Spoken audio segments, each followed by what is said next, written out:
Hello and welcome to another episode of Alan Writes. We're working on Lucky Gold. We're not too far into it. I'm not sure I like the format I laid out where we're going to go back in time and then to the present. And a little bit we're going to be feeding in the backstory to this.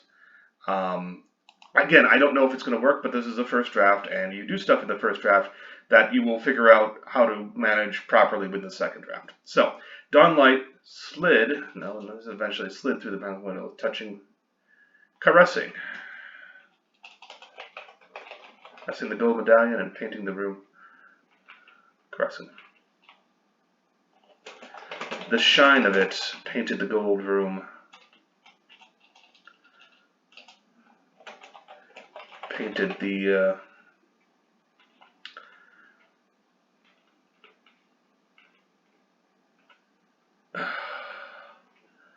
oh, let go a yawn, and started her day, as she always did now, polishing the ancient piece of jewelry with a soft cloth and a little vigor. It looked good now, far better than it had mere months it had when she stumbled upon the artifact. She wasn't vacationing anymore. I've changed that. Moving on.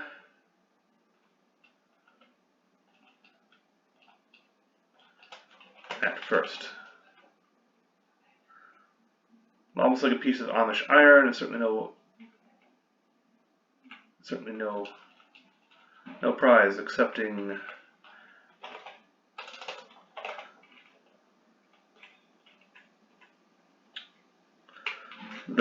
and we're not going to do Mexico, it's going to be Panamanian, because Panamanian government official she contacted had duly taken a stake as fun, usually just to mention whatever ended up displaying that. Alright, some of this is, yes, this is all backstory.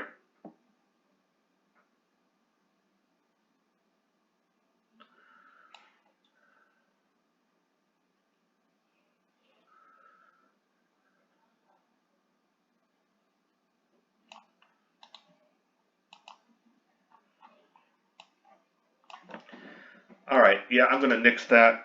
That was me trying to come up with a backstory on the fly, and I will use that later. Alright. Okay, so we've... here we go. Dawn slid through. It looked good, far better than it had at first. Back then the color should have been dark, almost like a piece of armor. And certainly, except for the archaeology.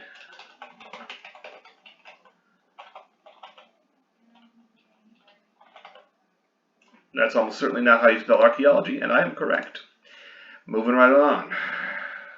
Spell check is my friend. Alright, a quiet clatter of Minotaur, and that smile. She had never had a butler before, but one apparently came with the room. And that's true in Vegas. Her name was Emily Kegley, but she always preferred to be referred by her last name for professional reasons. That made her feel like she... that made it feel like she had stepped out of a novel. Good morning, Miss Flowers. Emily. And here I almost broke that, Miss Kegley, the butler said. Breakfast, shall I draw you about the fellow? Heather returned the medallion to its plastic case and locked it. Morning, Kegley. And yes, a bath sounds nice. How heavy is my schedule today? There's nothing indicated until 9 when you have a meeting with a Mr. Shirko concerning a stock acquisition the company represents. Concerning the company. Though Mr. Shakan did drop me a hint earlier that he'd like you to return to the kingdom so that the house could win back more of its money. Heather had to chuckle about that. Mr. Shakan was relentless about trying to recover this casino's $3.1 million that sat in Heather's account. blackjack, poker, craps, slot machines, and roulette, and all taking their turns. All taking their turn.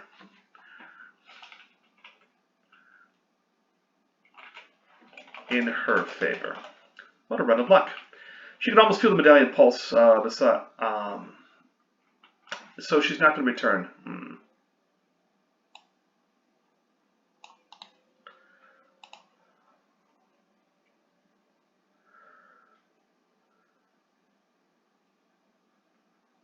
Alright, I need to put that down there somewhere else. Alright, a little bit of reorganization. This is not pure writing at this point. This is actually more like an edit, but whatever. We'll get to the point where I have to start just making stuff up. Let's feel the pulse in her grip, in her grasp. I actually considered going down to win more. Enough to cover Dr. Neelam's costs, certainly. The time spent on that would also be a small price. Would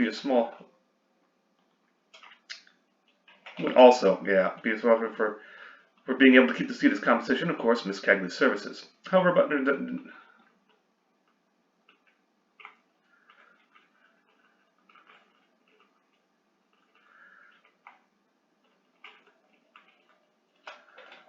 I would be delighted to lose this time. Heather remarked. I'll be delighted. If I can. Her butler merely nodded.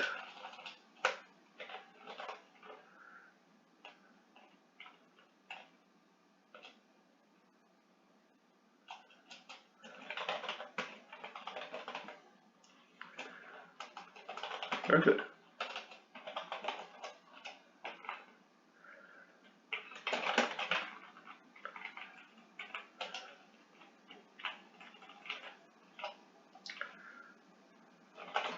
The medallion grew warm, and Heather returned it to its case.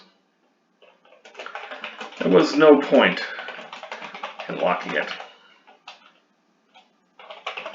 unlocking it. Since she couldn't. Do I want to say that, if you have enough, did she already learn that lesson? Yes, she did. No point line, since she couldn't put it in the vault. In a vault.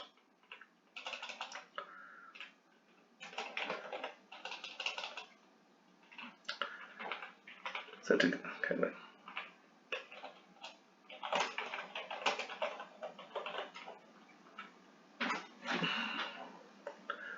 Alright, after all, I'm just temporary, right?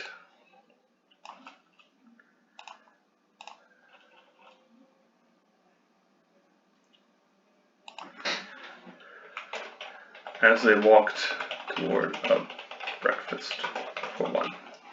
After all, I'm just temporary. Now I want to put it back. Leave the platform and lift the cover on breakfast to the tray. As per your standing orders, the chef rolled a set of dice, and so cooked for you oatmeal with an egg and avocado toast. A tiny bit of bacon appears to have also come along for the ride. I see. Could ruin her white gloves doing the same. It was a fun little game they had with that unhealthy.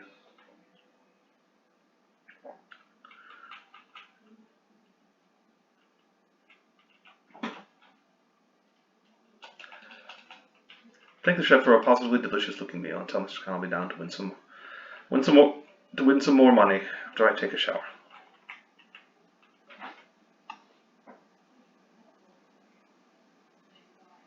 Okay.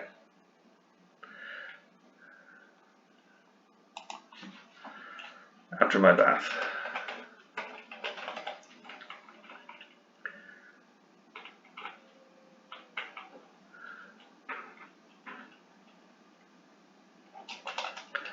and withdrew.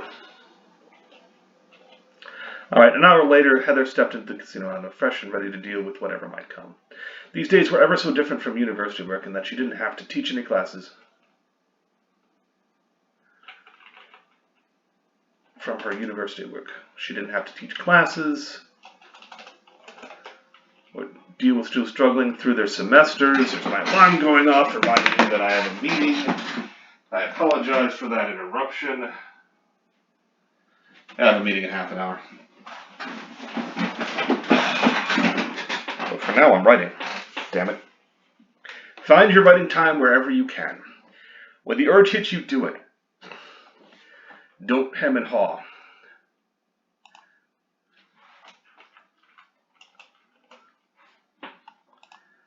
The important thing is you write, and you also have the discipline to write at a given time. This is my given writing time, to be honest. Or actually, it has been a little before. I was doing some wool gathering and thought gathering, and now we're at it. Anyway, an hour later. These days were ever so different from a university work. She didn't have to teach classes or deal with students struggling through their semesters. No, instead she had other problems to attend that no course she knew of would cover.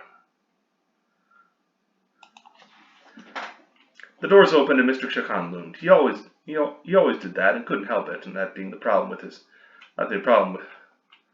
height. That he managed it well came down to a selection of well-cut business suits and close-trimmed beard worthy of a movie star.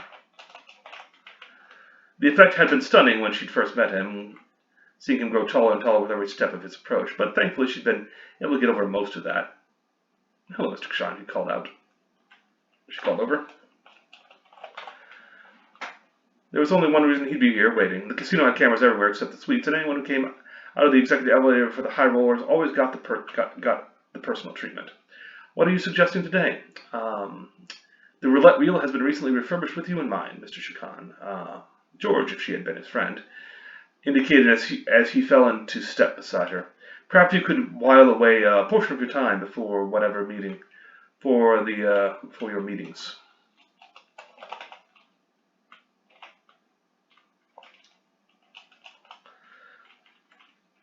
I do have some time. Fancy that, replied. There was always time to fund her projects. And the casino was mindful of her business affairs.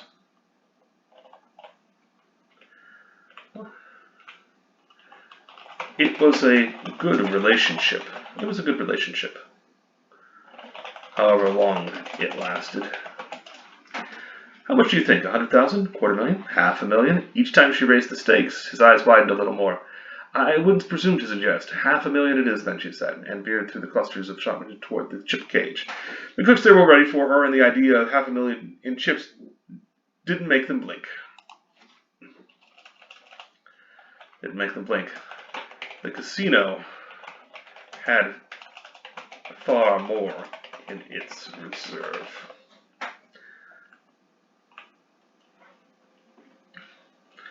And the thing is, if you know your economics, they're essentially printing a form of money. They're making chips, and the chips have a certain cost, but they also have a certain value on the floor, and it's as long as it stays in the casino, it's not real money. Once it gets removed from the casino, it starts to become real money. When you exchange it. People have had chips in the casino for years, and essentially they're basically floating a loan to the casino. Chakan likewise played it cool. Perhaps he thought himself quite accomplished, getting her to take out $500,000 without thinking. That she still had plenty in reserve didn't really enter into it, except that the casino wanted its money back. Its money. That's how it saw things. I haven't described him well enough, I don't think. Here's the problem with describing characters. The moment you lock into black, white, Latino, or a race of any sort, I don't think I have him down yet. Who is he really? I don't know yet. I'm still writing him. Shall we? Asked as she scooped up the 5 chips, each emblazoned with the crossed palms of the casino, some of rather stylish silhouette work, and their own miniature RFID chip. 5 chips, big plays. That's how she do things today. 9 o'clock would be coming up all too soon. Mind you, she could afford to be late to a meeting these days, but it still didn't feel right. People mattered more than money, and besides, she really didn't enjoy gambling much anyway. And that really doesn't enter into it. We will see by her conduct that she doesn't really enjoy gambling. Not this way, not anymore. Certainly, it's the brush doesn't get her. The real had indeed been totally refitted. Instead of the classical set that they'd had before, the movie had changed into a botanical relief with both vascular and Browood type represented in silver etchings all around the wheel. I must have researched that at some point and written it down. Great. The table itself was polished mahogany with a West Indian grain, no doubt an antique. She didn't know the croupier, though apparently he came from the Czech Republic. Seemed nice enough, which considering where they were, was expected. She set a single $100,000 chip on black. Let's get some change here, she said. Any more bets? The croupier asked. As she was the only player, a shake of her head was enough for him to start the ball whirling around the outside track of the wheel. Most gamblers considered roulette a sucker's game. There was no element of skill, none. Not even a 50-50 bet like the one she had were to open with, and even on a 50-50 bet like the one she chose to open with, the odds weren't truly even. It's a simple bet. Like the one she. The green zero, the odds weren't truly in. The green zero and the double zero ensured that, turning the 45-55 against you. Things were supposed to be better with the European with their strange and prison rules, but this was Vegas. The ball dropped, the croupier called out, Black 15, winner 200,000. She heard Mr. Chacon groan as the winning space was marked, and the chips flowed to Heather. The call of croupier attracted interest from tourists and regulars alike. A crowd gathered to bask in her lucky go, which wasn't a terrible thing, really. Everyone liked to win, and if they could, then at least they could be near a winner. Hoping it would rub off. And that's my first callback to the fact that she rubbed the golden mask up top. Heather played Rose, splits, corners, and trios. She took suggestions from the crowd, passing half the winnings back to the lucky men and women. When she tried thirds, she had a run of bad luck, but came back swinging with a square. 30 minutes of play, up $250,000. Then she felt it, a familiar tug. A familiar tug of self. She bet 100,000 on red. The ball, despite her preference.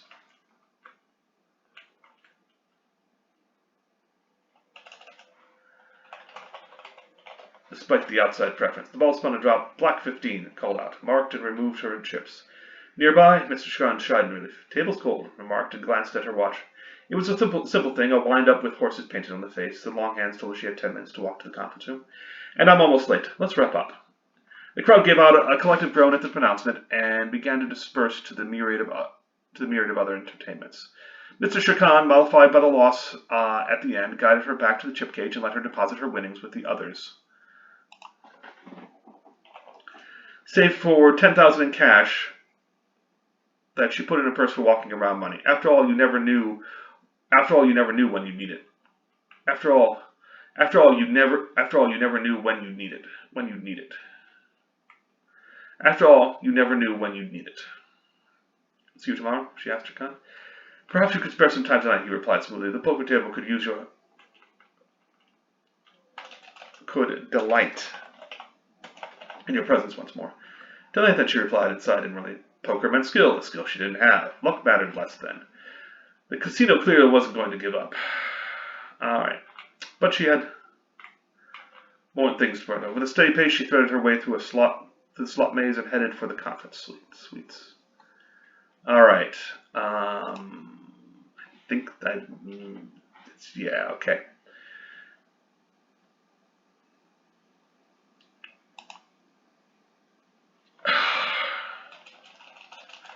Alright. Now we have a little more backstory. 6 months ago.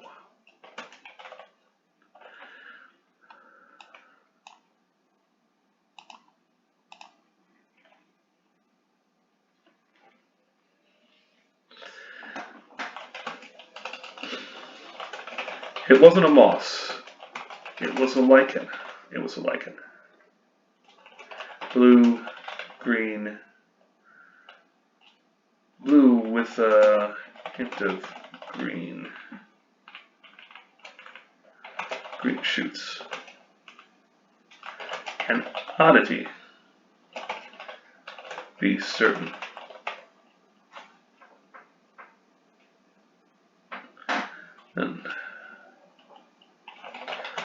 But then, that was merely all the more exciting. That made it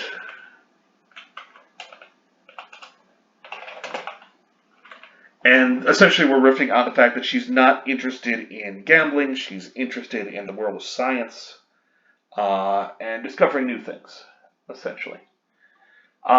I know I haven't talked much about the her lucky artifact, and that's by design. I think I know the parameters for it, and I'm going to slowly reveal those.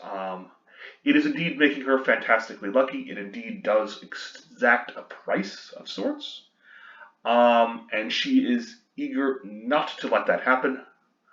In some cases, she knows when not to press her luck. Yeah, simply put. It's an old artifact. It was crafted, and there is, technically speaking, magic in the world. It's more of that hidden world that we're going to talk about. This story would be fine with like a Dresden Files or what have you, where you've got a wizard who knows about artifacts and how ordinary people stumble into them. We're just taking this from the other end, insofar as the main character is the person with the artifact rather than any sort of wizard or sage or somebody who knows what the magical world is. How much of a magical world it is? Is this urban fantasy? Are there fairies and vampires? I don't know. I honestly don't know. It's almost gosh to just kind of plunge that in there. I mean, I can do that. But the more crowded I make the world, the less interesting she will be with the artifact. And I wanted to be certain, but that made it all the more exciting.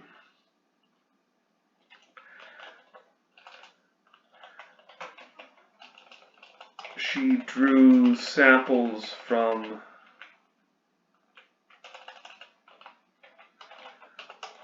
Heather drew samples from multiple locations, and there was indeed some variation based on the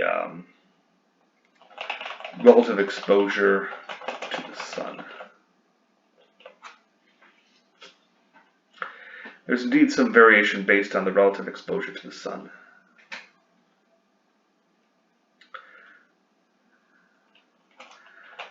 She noted the changes in her journal, not trusting her any notes she made on her phone, given the jungle environment.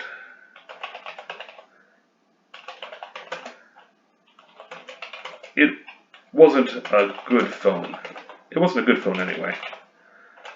All the better to ignore any case of well, we call it jungle rot,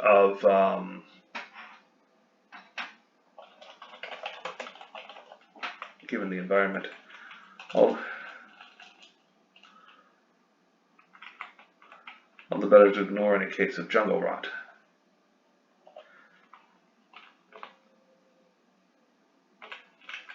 It wasn't a good phone.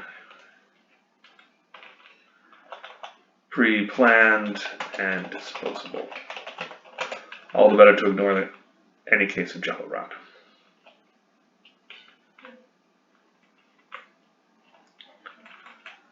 given the humid environment. Look at that. Okay, I need to sketch out who her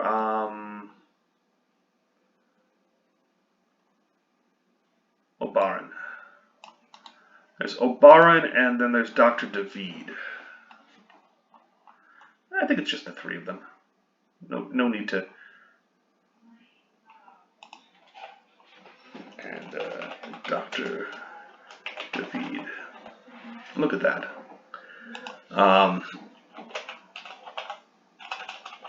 Dr. David said as he finished clearing away a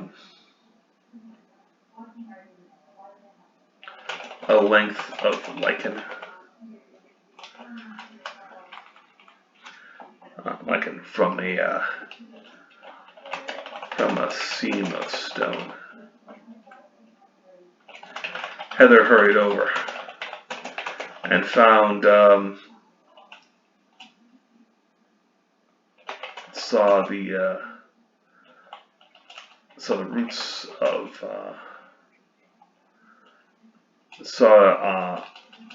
a fine splay of, I don't know if that's a technical term. Again, I'm not a biologist. I'm not even a whale biologist. I'm going to have to research this to get some of the terminology correct, or at least an idea of it. Fine splay of roots. So a fine splay of roots. Had splay of he had uprooted.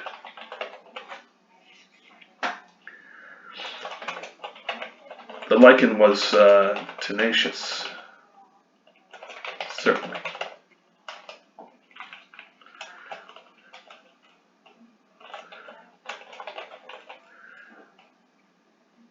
The edges, are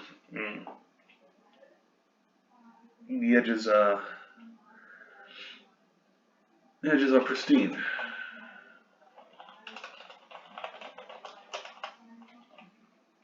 Huh? Heather asked.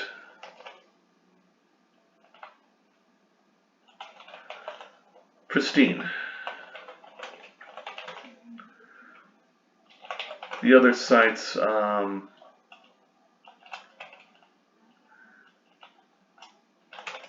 there are other entrances about that show signs of chipping, likely iron bars or axes, perhaps axes. Dr. David said.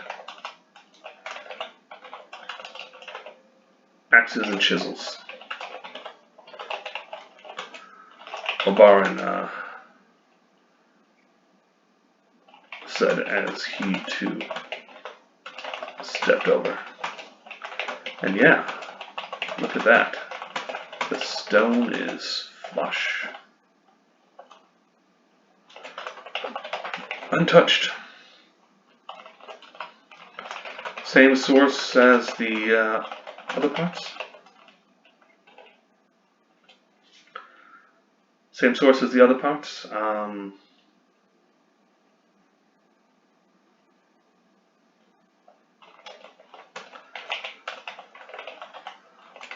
David asked.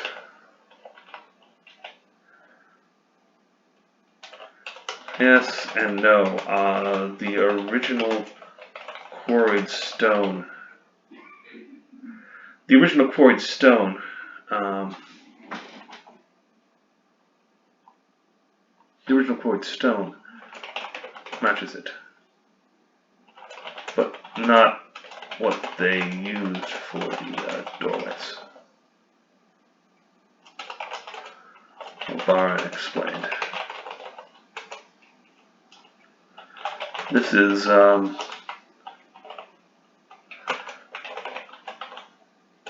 secret door? Heather asked, and tossed a grin their way.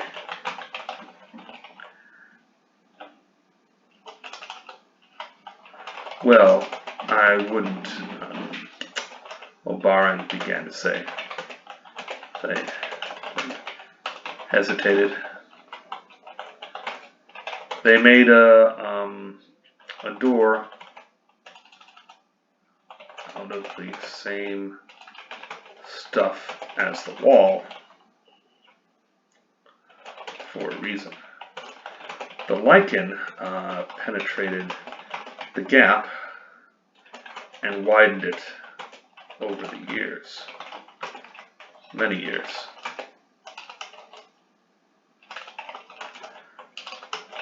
Heather considered. How many? Hundreds?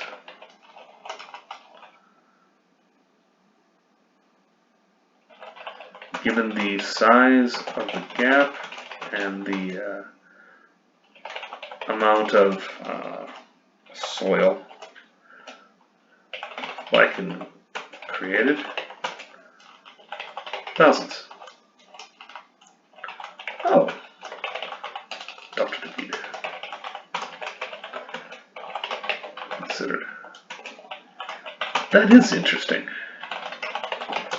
This might be an unspoiled section of this structure.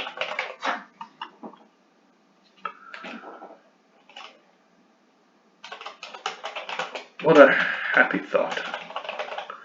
What a happy thought that is.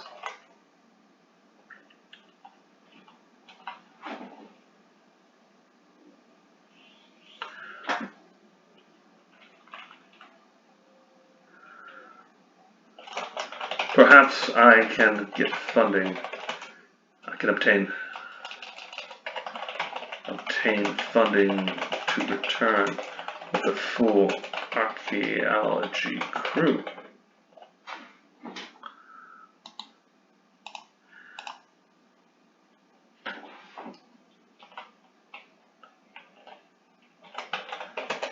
Here's hoping, Heather replied, and returned to her hunt for Flora. There were some interesting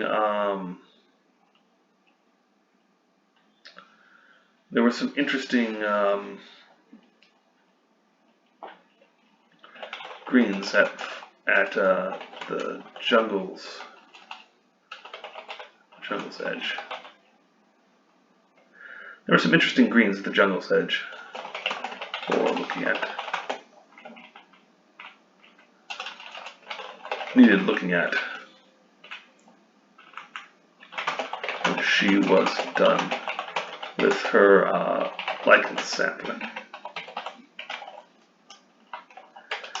She turned to go and found their guide. I have not even named their guide. Right nearby, listening in. The man didn't have anything else to do, so why wouldn't he? It was perfectly normal.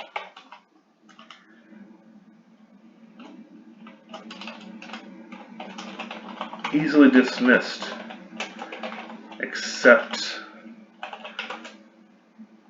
that he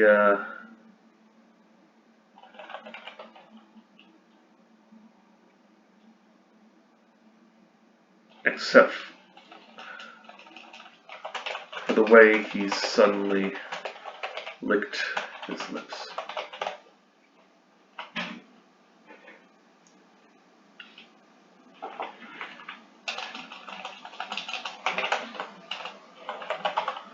So here's how I think it's going to go.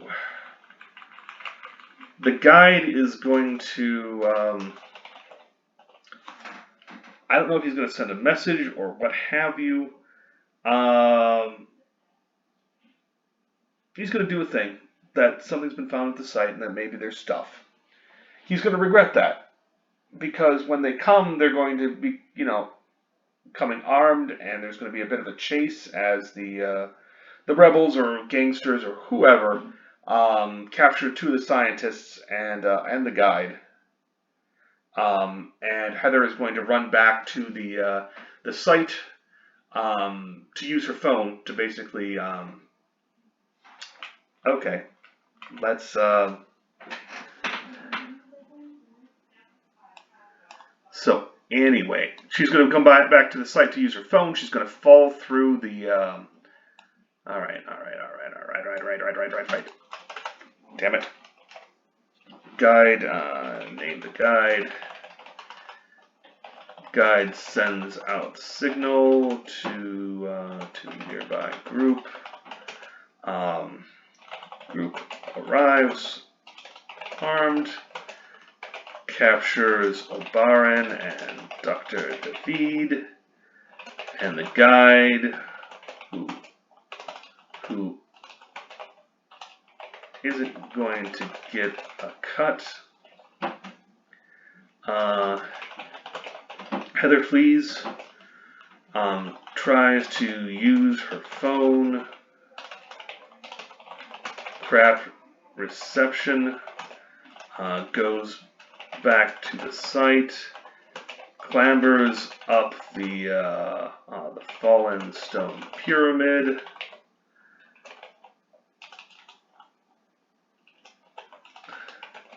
lets out a 911, and the structure collapses. The structure collapses. She goes down into the treasure room and there finds the artifact. What happens then? I don't know. I'm pretty sure she starts getting lucky. Can't leave the artifact for looters. Who knew where it would end up? Maybe she could barter for her friends.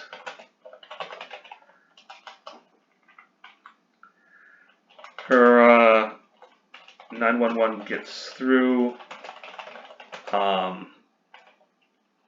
The people at the other end.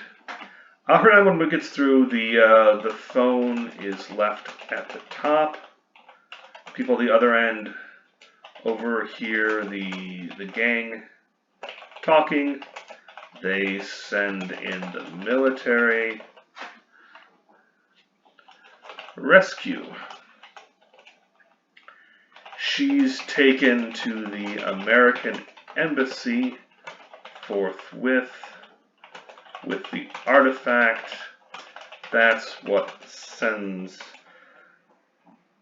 That's the dispute about who owns it. Okay, there we go. It's a story. We'll see whether or not it promulgates the way I want to.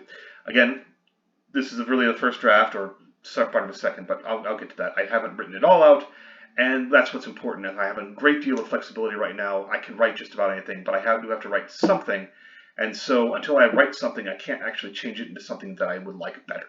So, anyway, I hope you've enjoyed this little romp through creative territory. I want you to stay safe out there and take care, all right? Thanks.